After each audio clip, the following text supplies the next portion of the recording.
when Tom Dolan took me on a tour of his restored grist mill in rural Ireland. I knew I was supposed to be paying attention to his descriptions of the place, more than 200 years old and still standing as straight as the day that it was built. I tried to listen carefully to his explanation of how the stone wheel had been shaped to grind the meal, how the wooden gears had been painstakingly restored to their former beauty and utility. But as I watched the wooden water wheel churning steadily along, all I could think about was bread.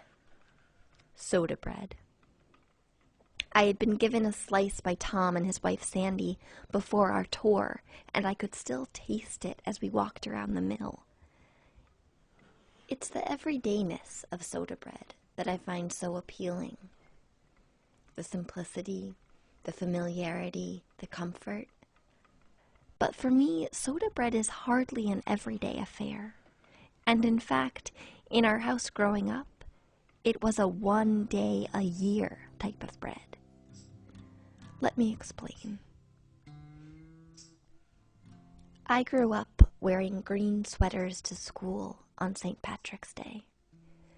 I had worked it out in my mind that I was 87.5% Irish, and every March 17th, I would head proudly off to school, wearing whatever green something I could find in my own closet or borrow from a sister. Nothing was too big or too small, so long as it was green. In the evening, my mom would continue the celebration of our Irish heritage by serving up big bowls of potato chowder, paired with slices from a loaf of soda bread. She brought the bread straight from the oven to the table, and our butter would melt right into it, pooling in the cracks and crevices between the caraway seeds and currants she'd folded into the dough.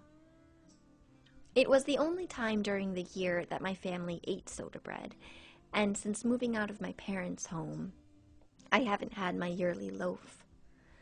Last March 17th, when I tried to make it for the first time for myself, I ended up with bread that weighed a half ton and wasn't cooked through the middle. Clearly, I was in need of a little instruction.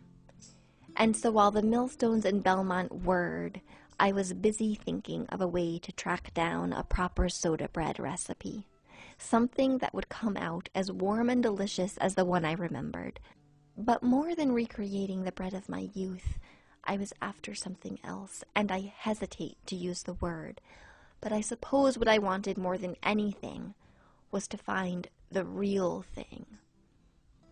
I realize it's a bit of a cliche for an American girl with a tenuous claim to her Irish roots to chase people around the Irish countryside, trying to uncover the secret of soda bread.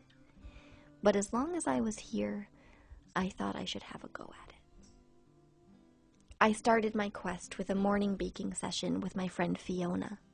She'd driven up to County Offaly from Dublin, carrying with her a basket full of ingredients and a recipe.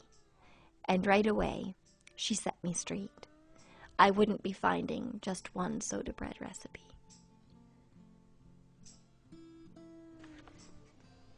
We're going to make soda bread, which is a recipe that lots of people have very different versions of. But this particular one is from my friend Alex. So I asked him what his favourite soda bread recipe was, and he was so enthusiastic about it that I thought I had to do his one. So he said that this was his granny's recipe, and for years he'd been saying, "Oh, my granny's recipe for soda bread is the best one ever," and he was making it, and then he noticed one day that it was the one that's on the flour packet. So he thought he'd been passed on for generations and generations, but then he discovered it wasn't the case. And to tell you the truth, I was mildly relieved. It was on the bag of flour, so I knew it had to be basic, which is really what I was after, something classic and something I wouldn't mess up. True to form, Fiona added her own addition to Alex's granny's recipe, a teaspoon of sugar. A trick that attracted Dooley also has up her sleeve. My mother always made the bread. We never actually learned everything that she did, you know. No, no. But unfortunately, but I make the brown bread. I buy wheat meal. O'Sullivan's have the wheat meal, and I put 3 cups of wheat meal and 1 cup of plain flour, and mix it with.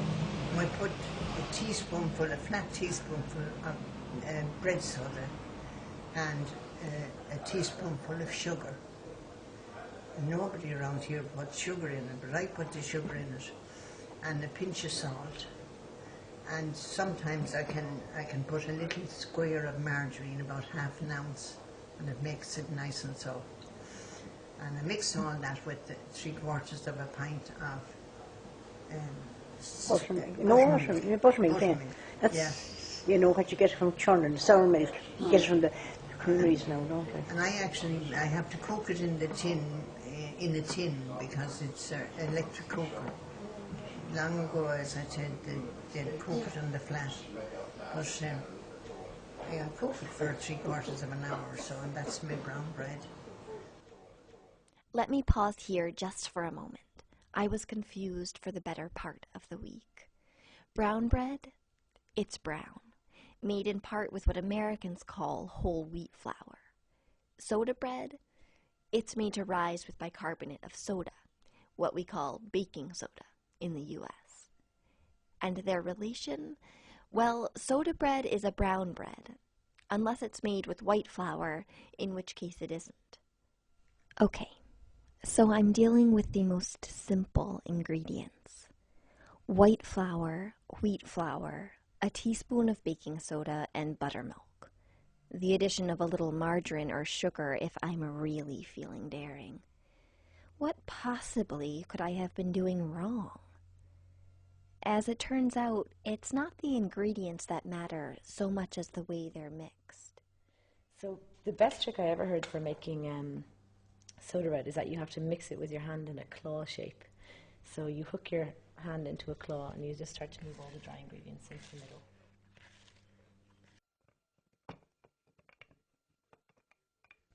Carmel Kelly opened her baking operation 10 years ago, after all of the small bakeries in the nearby town of Banagher had long since closed. Every morning, Carmel wakes up to begin her baking at 5 a.m., baking as many as 70 loaves of soda bread each day, each of them mixed by hand. All by hand, yes, you do that. And different people, you could have the same ingredients, the same measures, and somebody else's bread will taste that bit different from they're mixing it their way there, because they've done it this way. Because the heat of their hand sometimes can be, or their strength and things like that will make a difference. I'm fairly certain that I made my soda bread neatly with a wooden spoon. Yes, in fact, I am sure that I did not plunge my hands into the sticky, wet dough. But as it turns out, if I wanted to make a good loaf, I'd need to get my hands a little dirty.